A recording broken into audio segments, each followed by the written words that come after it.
बताओ यार, social media पर एक कॉकरोच जनता पार्टी बन गई है सीजेपी। कुछ भी चलता रहता है सोशल मीडिया पर। सही कह रहे हो भैया, होना वोना कुछ है नहीं। 1 करोड़ से ज्यादा लोगों ने फॉलो भी कर लिया है। लगता है लोगों को कॉकरोच बनने में मजा आ रहा है। तो कॉकरोच ही है भाई हम। इन बड़े लोगों की नजरों में कॉकरोच ही हैं। तुम्हें पता है ये कहां से शुरू हुआ है?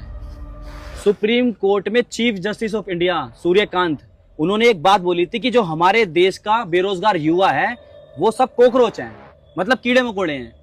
और सही कहा था उन्होंने, क्योंकि मेरे भाई देश का युवा हो या फिर मीडिया हो और खासकर कोई भी कलाकार हो, इन लोगों को सरकार की गलत नीतियों के खिलाफ आवाज उठानी चाहिए, ना कि सरकार की गुलामी करनी चाहिए। क्योंकि जिस देश का युवा, कलाकार और खासकर मीडिया सरकार का गुलाम बन जाए ना, उस देश को बर्बाद होने से कोई नहीं रोक सकता। और हमारे देश में ये सब होने लगा है, ठीक है ना। आज के टाइम में सारे देश के युवाओं को मिलकर देश में क्रांति लाने की जरूरत है, रेवोल्यूशन लाने की। और क्या पता ये जो सीजेपी है, कॉकरोच जनता पार्टी, इसी क्रांति की एक शुरुआत हो। तो हम लोगों को ना इनका साथ देना चाहिए, और जिन लोगों को नहीं पता इसके बारे में उसे भी बताना चाहिए। नहीं तो भाई हम नेताओं की नजरों में, बड़े लोगों की नजरों में कीड़े मकोड़े थे, कीड़े मकोड़े कॉकरोच बन के रह जाएंगे। और सही बताऊं, किसी के लिए हमारी जान की कोई कीमत ही नहीं है। तुमने भी देखा होगा यार, एक अभी केस हुआ था नोएडा में। एक लड़का बेचारा रात को अपने घर आ रहा था, तो गलती से भाई उसकी गाड़ी दीवार तोड़ के तालाब में गिर जाती है। 1.5 घंटे तक वो पानी में अपनी डूबती हुई कार के ऊपर खड़ा रहा, टॉर्च जला के। उसके पापा भी आ गए पुलिस को लेके। हमारा सिस्टम उसे बचा नहीं पाया 1.5 घंटे में भी। बाप के सामने बेटा डूब के मर गया।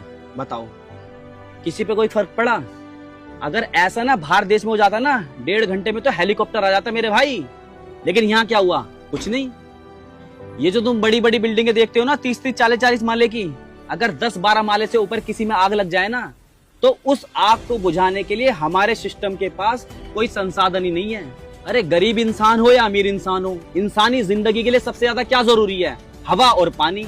हवा का हाल देख लो, इतना ज्यादा पोल्यूशन है हवा में, सांस लेना दुश्वार है मेरे भाई। जंगल धड़ल्ले से काटे जा रहे हैं। कोई बात कर रहा है इस टॉपिक पे? हैं? किसी की सुनवाई हो रही है? बुरा मत मानना मेरे भाई, हमारे देश में नदियों को पूजा जाता है, लेकिन सबसे ज्यादा गंदी नदियां हमारे देश की है।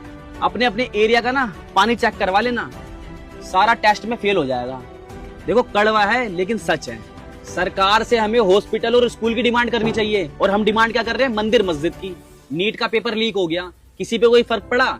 जरा उस बाप के दिल से पूछना जो लोन लेके अपने बेटे को पढ़ा रहा है, या उस बेटे के दिल से पूछो जो अपना घर छोड़ के बेचारा इतनी मेहनत कर रहा है। अरे हॉस्पिटल की हालत देख लो, क्या हालत हो चुकी है सरकारी हॉस्पिटलों की। एक एक बेड पे 6-6 पेशेंट मिलेंगे। मेरे भाई सरकार कोई भी हो, हमें सरकार से सवाल करना चाहिए, ना कि सरकार की गुलामी करनी चाहिए, समझे?